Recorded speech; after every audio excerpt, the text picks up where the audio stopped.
scary. We are back. I hope you all have an amazing day. I'm having an amazing day. It feels great to be a horror fan. So you all, today I want to talk about what can possibly happen in Scream 7. What's next. But before we get started, definitely smash the like button because it definitely helps. So to hop into Scream 7, you all, we got Scream 6. And we saw where that left off at, with Sam and Jenna Ortega, the core four.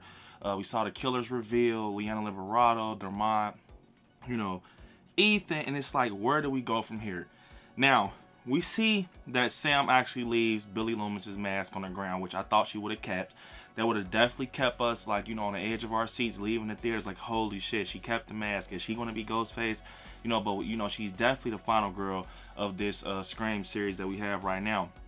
But one thing I want to touch on is that we see Jenna Ortega. She had an exclusive interview a couple days ago she talked about Radio Silence, with the set and everything, how she went to Mexico with her mom, and how her and Melissa Barrera are Latinas. So she won't, be upset if it was in Mexico or something like that, or Fiji, or, basically like a ski resort.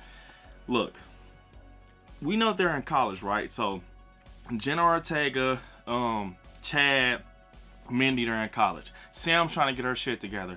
What if they, go on spring break and Ghostface follows them there? Almost like if you watch the Scream TV series, I don't know which season that was, but they kind of went to like a mini vacation, but something actually happens there that was kind of Ghostface related. But when you sit here and think about it, it's like, okay, if they do all of this, if they're planning on to bring Sydney back in Scream 7, where does Sydney, fall into place with that?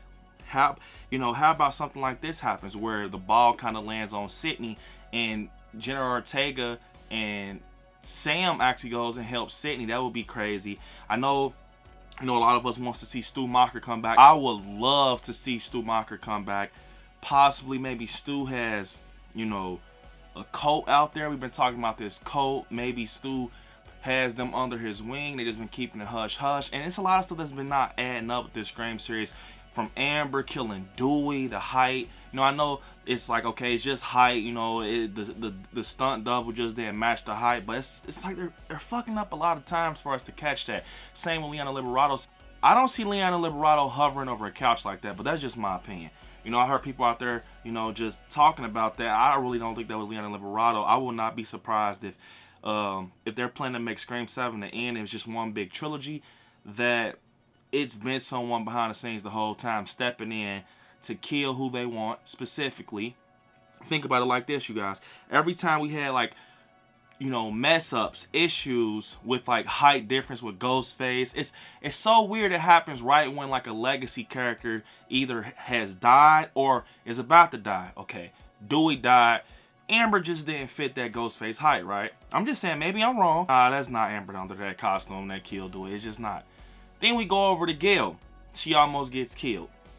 And Leanna Liberato says it was her. It was her who stabbed up Gail.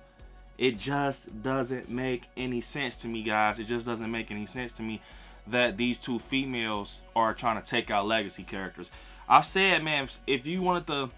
It's almost like Radio Silence is trying to keep a door open for Stu Macher or maybe someone else. I don't know.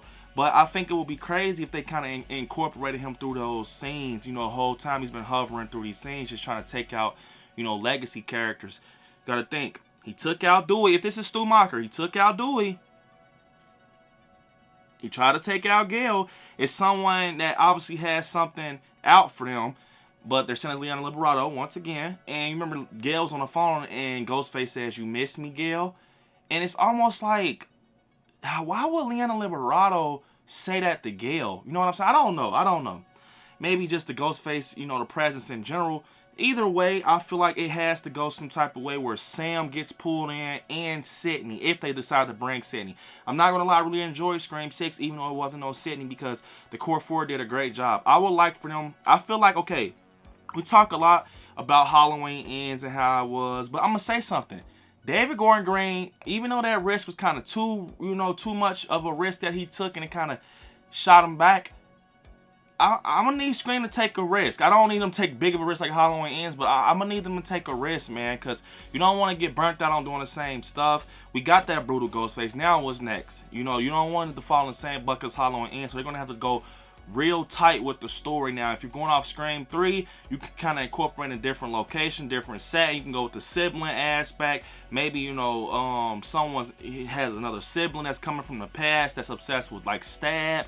Who knows? Either way, you got to be smart with this, and everything has to make sense.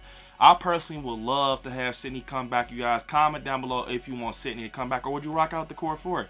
I feel like we heard Gail say that, you know, Sydney ran off to be safe for her kids. Maybe this Ghostface actually reaches Sydney, and it's like one big situation. If this Ghostface reaches Sydney, you heard Gail say, tell Sydney that Ghostface didn't get me, which they did. They messed up, Gail, so I don't get that. But visit, you know, I know that you at this point in Scream 7, you have to do some type of time jump. You gotta do some type of time jump. But if they didn't, you can kind of make it pick up from when Gail's in the hospital, and that Ghostface actually picks up the mask where Sam drops it off at, and it goes from there. You know, not right at the hospital, but you know what I'm saying? That's how it starts. Sydney comes and visit Gail. That Ghostface follows Sydney, and that would be crazy. Either way, I think Sydney deserves a send-off. But I love the core 4 right now. I know one of them are going to have to die eventually, but I feel like it's possible that Stu could come back. There's a lot of hints. Leanna Liberato hovering that knife over her head. Y'all know that's that Stu. That's that Stu right there, and he has the knife over the head. So it's a lot of hints out there. They brought it up with Mindy, you know. So comment down below, where do you guys also want to see Scream 7 take place? London, Mexico, Fiji. I wouldn't be mad at Hollywood. You know, a spring break set and Christmas break snowed in.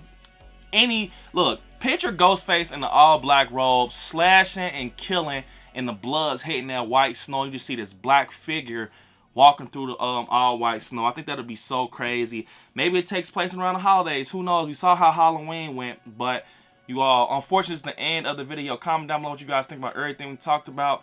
I want you all to hit me up on my social medias at AlexScary on Instagram, AlexScary_ on TikTok, Brandon on Facebook, AlexScary on Twitter. And yeah, you all right there where it says subscribe next to it. Click join to come remember the channel. Check out the Patreon exclusive content and benefits of the channel.